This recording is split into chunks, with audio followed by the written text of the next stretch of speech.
Jesus's point was, the widow's mite is the best example, right? She only had 2 coins. They weren't worth much. She gave it all. That was her choice, but she chose to trust. And so what Jesus is trying to say is money is not the problem. What we do with it or how we use it can be the problem. That was the voice of Reverend Daniel Humbert, Senior Pastor of Trietsch Memorial United Methodist Church in Flower Mound, Texas. Thanks for listening to the Life Plus God podcast. I'm your host, Alyssa Robinson, and today we are exploring the question, how should Christians approach wealth and success? And this is an issue that I personally struggle with because I see that, in Scripture it tells us, Jesus was pretty specific and said, give up everything, leave everything behind, leave your wealth behind, leave your family behind, just pick it up, leave it all and follow me. Simple. But I worry. I worry about my future. I worry about my finances. I worry about whether or not I'm going to have enough, if I'm ever going to be able to retire, if I'm going to have a huge medical mishap and then I'm suddenly going to have a $30,000 medical bill on my hands. And so in modern times, how do we think about money through the lens of Scripture? And for people who are, I don't know if lucky is the right word. Maybe some people would take offense to that, but lucky enough to be wealthy and Christian, How should they approach that wealth? Because,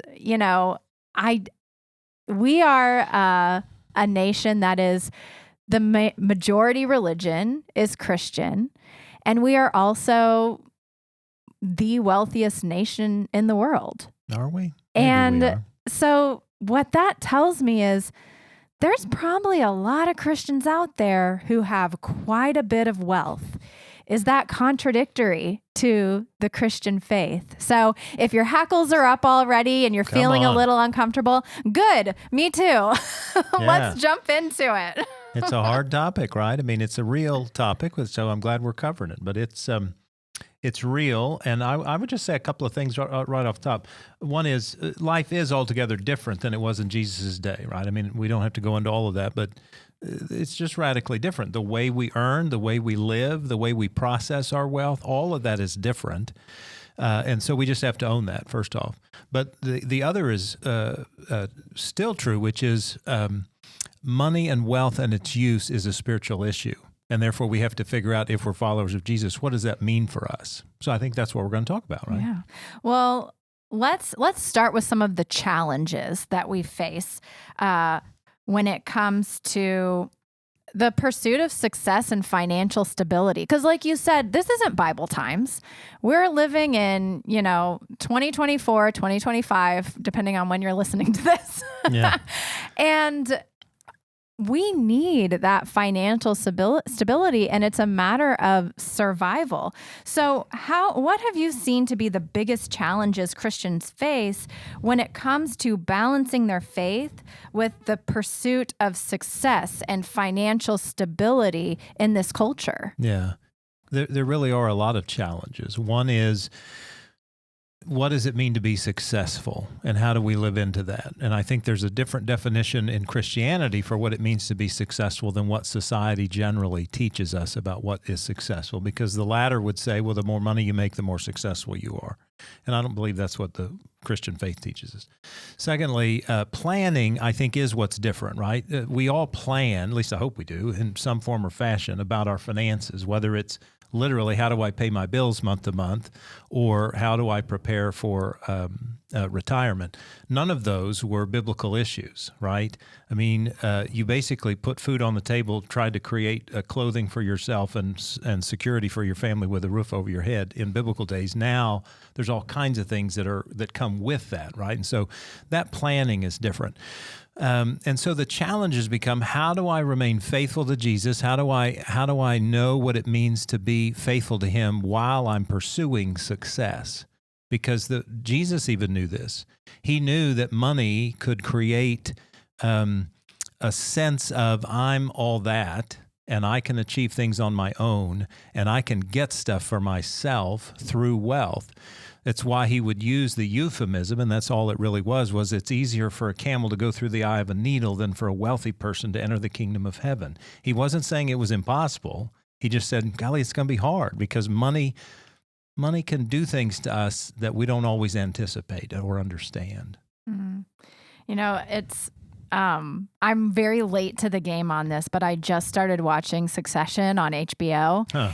I don't know that. It's basically, it's fictional, but it's based on basically just take a billionaire family in America and the inner workings of that family and the company that they're running. And it's fascinating. So I'm watching this show, and this is literally people who they don't even think about money. Money is not a part of their, so here I am with my budget down to the penny every month, figuring out, do I have enough? And for them, it's just money is non-existent because they have so much. But the dynamics of this family, I'm like, oh man, I don't want to be them. Sure. Because they're so sad, and there's a lack of love and empathy, and they're all just craving validation and support from each other, but they don't get it because it's very cutthroat and all these things. And I'm like, if this is what success looks like, I don't want to be successful. Sure, right. And I think that is the challenge. And I think that's what Jesus kept addressing even in his day, was because there was a huge disparity in wealth in Jesus's day, right? They were basically either poverty-stricken folks or really wealthy people. There was essentially no real middle class when Jesus walked the face of the earth. And so that is a big difference, even though certainly we see ourselves getting more similar to that these days, right?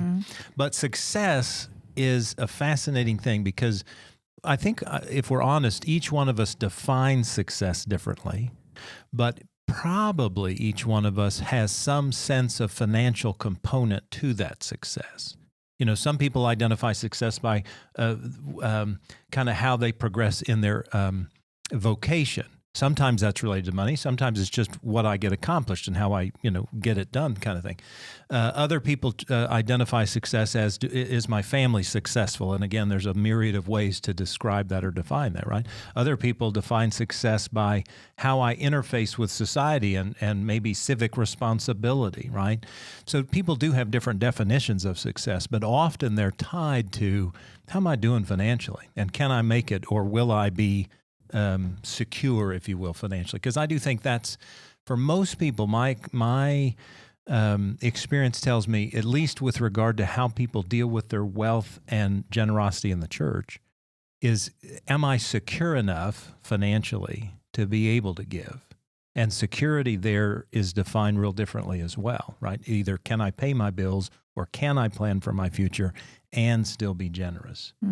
Is that the right way to think about it, or? No, but it is the normal way, or typical way. No, we just finished a worship series where we talked about becoming fearless, right? And the sense of fearless was, how do we trust God enough to believe that God is somehow going to provide for us, even if we're generous? Yeah. I think there's a lot of baggage there, because I teeter back and forth between, okay, I trust God. I want to trust God with my finances, but there have been a lot of predatory practices in the church, specifically around this idea of the prosperity gospel, of telling people, give until it hurts.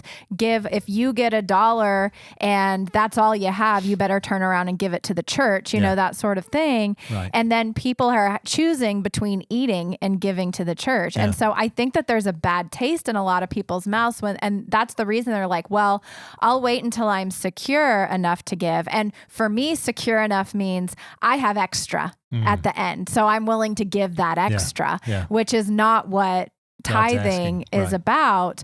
But how do you not go to the far extreme of becoming predatory as a church and saying, no, whether you have it or not, you better give? Well, so, without going down, in my opinion, sort of the rabbit trail of the tithe does provide for that, because the tithe says give 10%. Well, if you don't have jack, if you don't have zero, if you don't have anything, then you don't have to give anything, right? That's the simplest understanding of that. On the other hand, if you have $100 versus $100 million, you're still only going to give a tenth of that, right? And so that's the beauty of the tithe, in my opinion, and the scriptures in the Old Testament in particular identify this, that there were ways to make offerings in the Old Testament back when it was grain or an animal or a bird or whatever. There were provisions for those who were poverty-stricken, and there were ways for them to still make an offering because they were still expected to, of some kind. The scriptures identify here, you can either offer a pigeon or you can offer a turtle dove or you can offer, instead of, for instance, your first lamb or your first haul of grain, right? If you didn't have access to that stuff, if you couldn't grow that or breed that, then you had access to some other things. Mm-hmm. Well, you've already mentioned that the Bible talks about money a lot, and tithing is a part of that in Scripture, although we do it a little differently today than they did back then. But it often talks about the dangers of loving money too much. I've heard a lot of people differentiate for me that's like, the Bible doesn't say money is the root of all evil. It says the love of money is the root of all evil.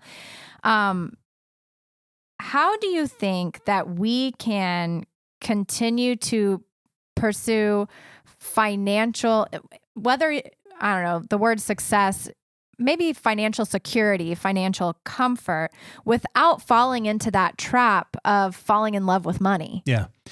Well, so I rely on and fall back on the founder of the Wesleyan movement, John Wesley, because he had a real good catchphrase that I abide by and I encourage others to abide by. It was a simple phrase: earn all you can, save all you can, give all you can. That's a pretty good bit of wisdom. In other words, there's nothing wrong with earning money. Earn all you can. And by the way, John Wesley was pretty dang wealthy in his day because he published books and he made a lot of money. And so he wasn't against earning, and I'm not either. And I personally, though Jesus doesn't address this, I don't think Jesus was against earning, right? I don't think there's anything wrong with that. I don't think there's anything wrong with accumulating wealth. I don't find anything in Scripture that says simply the accumulation of wealth is a nasty, wrong, evil, bad thing. It doesn't say that. It has to do with one's heart and what one does with that. So that's why Wesley says, earn all you can, save all you can. In other words, get prepared for whatever, right? An emergency, a circumstance. He would not have been referring to retirement, but we would today. Save all you can. And then finally, give all you can. And I think that's a good balance between the things that we struggle with, right? We want to earn as much as we can. That's the idea of success. We want to save all we can. That's the idea of security. And then we want to be generous. I think most people want to be generous. They're just not 100% positive how to get there. Mm-hmm. I think where I struggle is the line between save all you can and give all you can, because that requires a little bit of the honor system in place here of like, I want to squirrel things away. I really do. And I'm fearful. I'm like, well, I need to have $5,000 more saved before I feel safe. And then once I hit that goal, I'm like, you know what? Actually, another $5,000 would make me feel even safer. And so I get caught up in that mindset, the scarcity mindset of what if something happens? I need more. Yeah. I think that's normal. I think I'm kind of I've got obsessive patterns myself, and I tend to want to say when it comes to saving, I look at percentages rather than dollar amounts, and that helps me address what you're talking about. If I'm setting aside a percentage of my income, then it helps me know I'm getting there. I may not be there yet, but I know that I'm doing something regularly and consistently, and I'm committed to it. And then if I hit dollar values, for me personally, then I'll celebrate, and that's an internal celebration. I don't go out and spend money. But I'll celebrate and just, acknowledge, hey, you've gotten that hurdle or you've made that thing. But I do think when it comes to faith, God is asking us to trust God enough to say, if you'll keep me as a priority, these other things, and you work, you're gonna work things out. Things will work out. They may not work out the way we plan or desire, but they're going to work out. That's what God's saying. I struggle with that mentality only because we have such a huge problem with homelessness and people who like, I think that for a lot of people, our system has set them up to fail. And so I get the mentality of like, work really hard, put God first, and you'll be taken care of. But there might be a lot of people listening who say, well, that wasn't the case for me. Mm-hmm. I believe that there's reality to that, right? And so I can't say that it's a foolproof thing, but I do think, again, God is asking for the trust, and the trust is what helps get us there. Again, not in any perfect, beautiful, white picket fence circumstance, but that there are ways forward in all of that. Mm. There are systems that can help. Well, some people think that being wealthy or successful conflicts with being humble or generous, and it conflicts with the tenets of the Christian faith. How do you address that tension within the congregation? Is it incompatible to be wealthy and a Christian? The simple answer is no. The incompatibility issue goes to the matter of the heart. Again, there's nothing wrong with earning or accumulating wealth, as we've already said as well. Money in and of itself is an inanimate object. There's no value to it, right? That is, say, no moralistic value to it. It obviously has numismatic value. And so the accumulation or earning of wealth is not what makes anything sort of wrong or bad or evil. It's what we tend to or do with it, right? If we're simply hoarding it, not just saving for a rainy day or retirement, but literally hoarding it, Jesus would say that's not a good thing to be doing.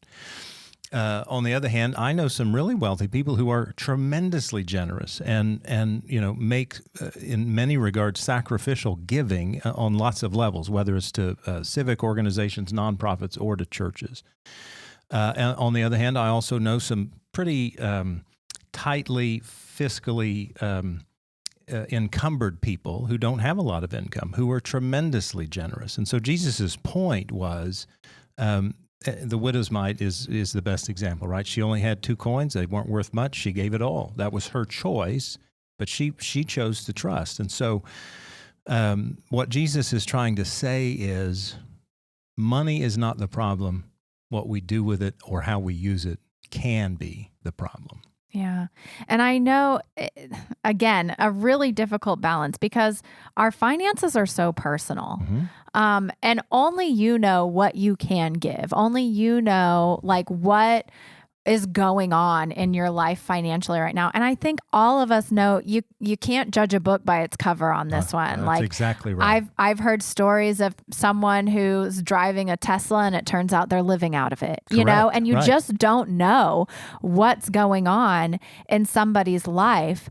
But at the same time, there is this image issue within Christianity of like, there's from outsiders looking in saying, look at how wealthy all of these churches are.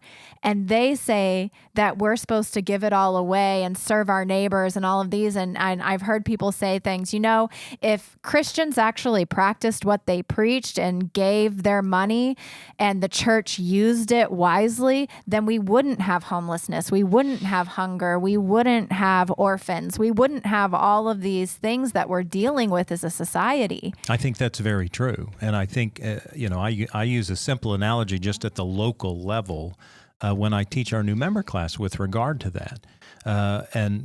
Part of on a very local micro level, we acknowledge that in our own little area here where we exist in our church membership, we could generate, if people tithed based on average or median household income of the area, we would generate around $10 million a year in income just from this local church. And we don't do that. We do about a third of that. And I always say, imagine the health care and the clothing and the food and the education we could provide to people on an annual basis if we were simply generous. I forget who said it, but the age-old adage, we don't have a money problem. We have plenty of money. It's just in our pockets, right? And we know for a fact statistically that we have the resources, not just us as Trietsch or not just the church as Christians, But we have resources in America and across the world that can solve world hunger, can solve the water crisis, can solve human trafficking issue. We have the resources to make all of that happen. We just choose not to. And that's about a generous heart, right? That's about a willingness to share some of my resources that I have earned of my own free will, right, with others. And I think that's the point Jesus is trying to make, is that if we'll be generous with our resources, our time, our talent, our treasures, and if we'll actually pool those resources from time to time, man, we can make a tremendous difference.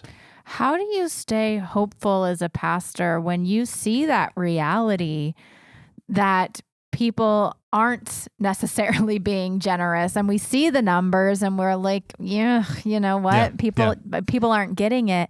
How do you stay positive and hopeful that people will come around at some point? Oh, you're making an assumption that that's true. Yeah. No, I'm teasing. The way I stay positive is I focus on those who are generous, and I give great gratitude to them. I have what I personally consider a spiritual practice of I write handwritten thank you cards to people when they make first-time donations, for instance, and I make handwritten personal notes of thanks for people who complete their pledges or people who make significantly larger contributions than is normal for them. All of that helps me to focus on my gratitude, because it would be real easy to focus on those folks who aren't giving or who aren't giving very much, because unfortunately there are a lot of those folks. And so for me, I learned this years ago, that gratitude helps change my mind and helps change my focus. Have you come across people who feel guilty about the amount of wealth and success that they have? Because there's this weird feeling like people don't like talking about money. Yeah, they get people wigged don't out. like talking about salary. And I've found the more money that you make, the more uncomfortable you are talking about your salary. And it's almost like this guilt or shame around having. Have you run into that? And do you have advice for people who kind of are carrying that of like, I don't know? Yeah. It's weird. I know what you're speaking about. And I mean, it's clear as a pastor, people hate when I talk about money, and they hate for me to ask them for money, and they hate for us to talk about what are these percentages, right? And so people do, they get wigged out. And so I just own that. When I speak about generosity, I just say, I know people don't want to hear about this, but it's an important topic because it's a spiritual topic. I constantly refer to it as a spiritual topic because I believe that it is. But number two, I don't know that I would call it guilt, but I do think there is something to this sense of how am I supposed to be a responsible user of this wealth? And so maybe it's, and I don't doubt there's guilt for some folks, but I think it's also just a questioning or a concern of, I know that I have resources, but I'm not positive what I'm supposed to do with them in terms of being helpful or generous. And therefore, what should I do? And what I discovered years ago in the life of the church is, as the pastor, I've got to ask because and the ask also sometimes has to have a specificity to it. Here's what we need. Here's what we can do if you will help meet the generous opportunity. Because people want to be generous. I'm convinced of that. They just don't know how. Well, so if someone has this wealth and they don't know how to use it, they're kind of embarrassed to ask. They want to be more generous, but maybe they have some of those fears in place of like, okay, well, because I've had this thought of what if I start giving more and then the rug gets pulled out from under me and then I have to call the church and say, I'm sorry, I can't give as much as I promised I could. I think that there's a lot of anxiety around that. So I would agree. What role does our faith and generosity play when it comes to managing our wealth, and how do you encourage people to be generous while still being financially responsible? Yeah. Well, I don't really use the work anymore, but I learned from Dave Ramsey and his program, and there were certain things that are just very wise. And so I use a simple principle, for instance, and I don't think it's original with him, but it's called the 80-20, 80-10-10 rule. 80% of everything you earn is for you, however you want to use it. 10% is for savings for the future, emergencies, problems, retirement. And then 10% is for God. And if we can use those general guidelines, give or take, but use that as a guideline, that's a way to be both responsible. I've got access to a pretty good amount of money, 80%. Then I'm planning for the future, and so I'm trying to be prudent, right, and work towards that. And then I'm also being generous to God. Now, I just say that as a recommendation, but again, that goes to the percentages issue, and I think the percentages are just helpful. If you want to do, I don't know, 75% for yourself and 15% for savings or whatever, I think the point is just using some guidelines and acknowledging that the generosity is important. I liken it. This isn't a great analogy, but it's one way I do it, and that is just like we have to have a day of rest or some form of rest in order to actually be more productive versus working 24/7 every single week. And because some people think, golly, I'll get more done if I just work all the time. What we all know is we kind of break down, right? If I'm always spending and I'm always doing stuff just for myself financially, not even preparing for the future, but just buying cars and buying trips and buying food and all that kind of stuff, I'm going to burn out at some point, right? I'm going to literally crash and burn versus if I'm both preparing for the future and I'm being generous to God and or other people, it really makes a difference. It's a balance that helps.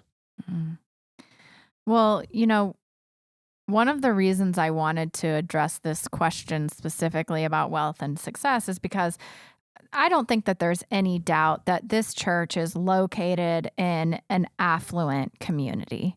And when you're surrounded by affluence, it's easy to get into the comparison mindset with your neighbors of not having, maybe that's why one of the reasons why we don't like to talk about money. I don't want them to know how much I'm earning, and I don't want to know how much they're earning, because then I'll be comparing what our lives look like and why do they have 3 cars and I only have 2 cars or whatever it may be. And yet we do it anyway. We do it. Yeah. How can we expand our self-awareness of our blessings and live in gratitude to avoid that comparison mindset with other people? Well, I don't want to oversimplify, but I'm going to. I just think that gratitude changes that whole perception. If I'm grateful for what I have, whatever it is, whether lots and lots or very little, that gratitude changes my desire, I believe. And it minimizes, it's never going to completely get rid of, but it minimizes my desire to compare or to have envy or even to have greed. They say the antidote to greed is gratitude. And if I'm thankful for what I have, I'm not going to be overstretching, or I'm not going to be comparing myself to other people. At least not a lot, right? I mean, we are human, right? So we're gonna have that from time to time. So I just keep harping on gratitude because I just think, number one, we underestimate its power. And number two, I think because of that, we tend not to do it. We spend more time comparing than we do being grateful for what we have. So that's the first thing I would say. And then the second is, when we focus on other spiritual practices, because generosity is a spiritual, but when we focus on other spiritual practices like prayer or worship or scripture or being in community with other people, those spiritual practices likewise help us take our attention off of, well, how many cars do they have and how big is their house and how many trips do they take, right? In other words, if my time is occupied by other things, I'm not going to be as worried about that stuff. Yeah, that's what, for me, the comparison, I catch myself comparing to others, not with things, because I don't really care about material things, but like services and experiences. When I see someone, I'm out there, sweating and mowing my yard and pulling weeds and doing all this work. And then I see someone, my next door neighbor is able to hire people to do it. Or I have friends who, they're going out and doing something fun every week, going to concerts, going on little trips, all of these things. And I'm like, Yep. I wish I could afford to do those things. And then I get like down on myself. And it is a good reminder to sit in gratitude for what you do have. But sometimes it's not what you have, it's the FOMO that comes with having less money than other people. No. That's exactly right. And I just think that's human. And I think that's why Jesus kept harping on money and wealth, because he recognized that it was an innate human experience that I want. You've described some of those wants. Other wants are the physical, tangible, right? They're all wants, and there's nothing wrong with those wants. I think that's where we have to find this balance. There's clearly nothing wrong with having good experiences and having service opportunities and having a home there's nothing wrong with any of those things. It's just when they consume us that becomes the issue. Yeah. It's funny because sometimes when you get to a point that, and I think it comes with age, like a lot of people as we get older, we don't care about material things as much. It's more about spending time with people and all of that. I like to think that comes with wisdom of getting older. But I've found that it can be jarring for some people when they find out I don't care about things that they expect me to care about, like that I haven't bought new clothes in 5 years or whatever it may be. I got clothes as old as you. Yeah. And I think that it's a little delightful for me when people are kind of caught off guard by that. But I think that is just a testament to this culture that we live in of like the expectation is for you to always be wanting more and accumulating more and comparing yourself to others. And it's never enough in this culture. Yeah. And our culture, not just this bubble we live in regionally here, but American culture in particular, is market driven, right? And market driven basically says you're not enough. You need more. So let me tell you how you need more, right? That's what our marketing does. Yeah.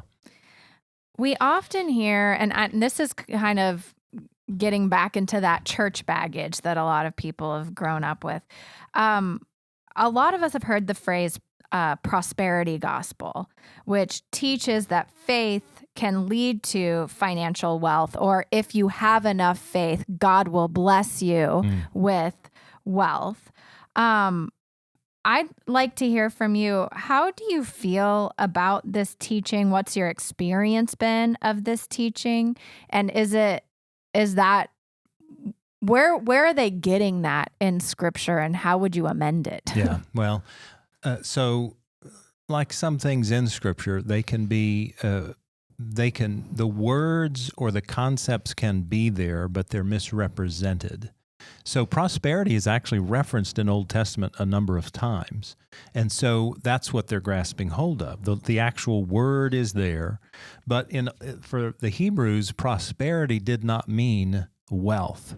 Prosperity meant health and positive relationship with God and positive connection with other people. Prosperity was all about a relationship, really. It wasn't about wealth.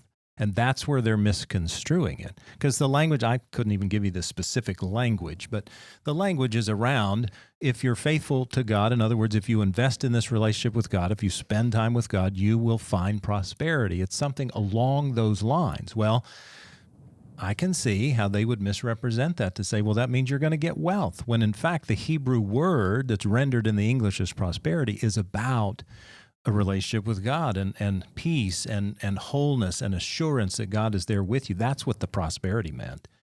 And I still believe that. I think that's the very intention of all that. Then they'll co-opt that concept into the New Testament when we get some of the parable language, the parabolic language about if you sow a seed and it'll grow 50-fold and 100-fold. The more you give, the more you get. Yeah. And so they've co-opted two different things and merged them together. And we do have to be careful because I certainly don't believe in the prosperity gospel and the ways in which it has been described. But I do believe that when we are obedient to God, and the tithe is a form of obedience, it's not the only form of obedience, but it's one form. When we are obedient, the Scriptures do identify in both Old and New Testament that when somebody's obedient to God, they are blessed. Now, the blessing has nothing to do with money. it again has everything to do with that concept that we were just talking about, that your soul is prospered. Your relationship with God becomes a blessing.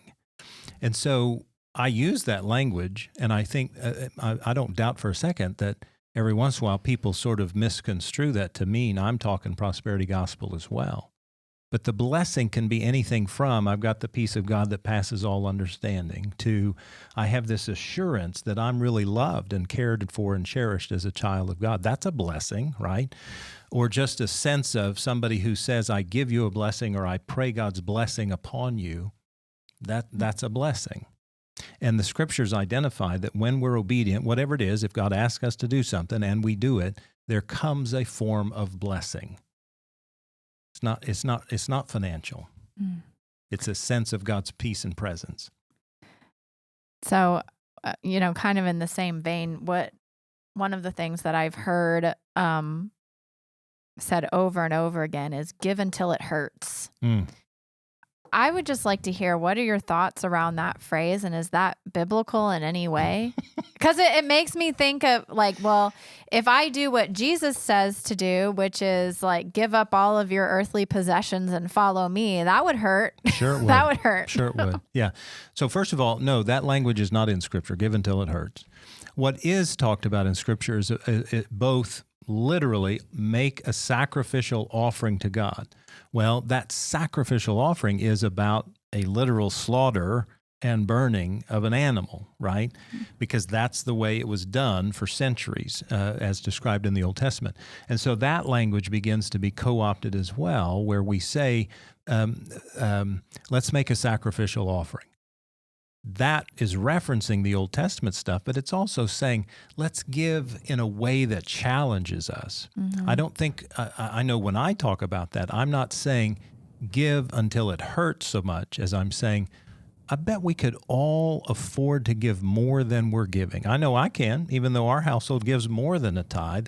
We can give more. We can make a more challenging offer to God.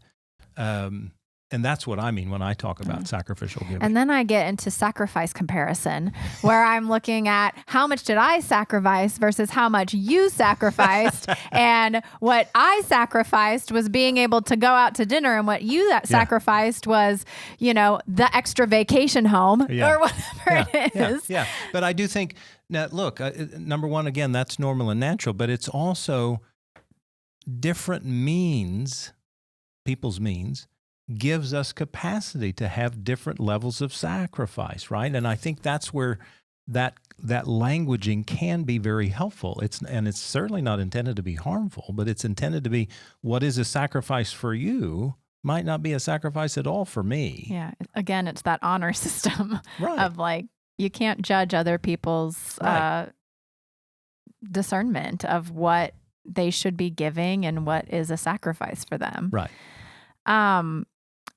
Well, to wrap us up, I'm sure that there's if they've made it all the way to the end of this episode, here's my assumption. And that's a big assumption. Here's my assumption of who the person is who is listening to this episode. Okay. Who has made it all the way to this point. They are sitting here listening. They want to give. They are interested in becoming more generous, and they're scared and they're wrestling and they're trying to figure out, how do I do this? I don't know that I could do this. And they're just going back and forth of all of these questions in their brain of like, am I not trusting God because I'm afraid? And, and I imagine whoever is sitting here listening right now, who has been willing to listen to us talk about money for 45 minutes, is feeling all these things, and they're really looking for some guidance and advice. What advice would you have for this person who they want to be generous, but they don't know how, and they're really scared and intimidated? Yeah. I mean, my simple advice is just start. And just start giving something, whether it's to the church or to a nonprofit that you believe in, to a service organization. Just start giving. As a pastor, I want to say, start giving a tithe, right? But I'm a realist, and so I say, just start. Give $10 or give $50, whatever you believe you can give. Start giving it, and give it consistently.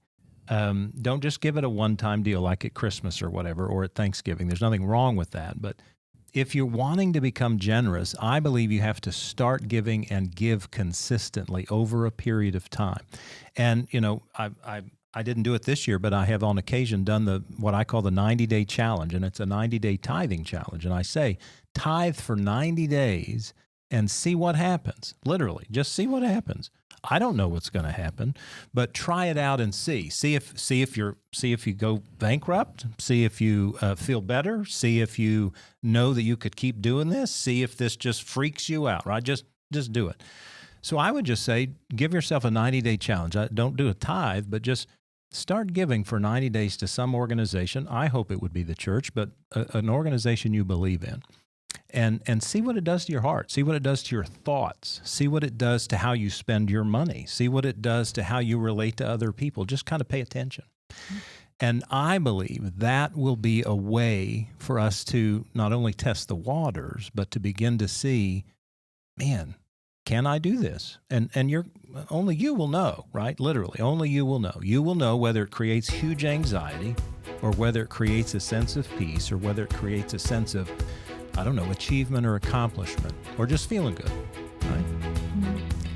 Well, thank you once again, Daniel, for a great episode. And I guess I'll go take a look at my finances and see what more I can do. There you go. Thanks. The Life Plus God podcast is hosted, written, and produced by me, Alyssa Robinson, and sponsored by Trietsch Memorial United Methodist Church in Flower Mound, Texas. Check out Trietsch online at tmumc.org or in person to see if this church is a right fit for you and your family. We'd love for you to visit us soon. And if you like the podcast, don't forget to subscribe and rate us on your podcast platform to help other people find our content. Join us next week and let's keep growing in relationship with Christ together.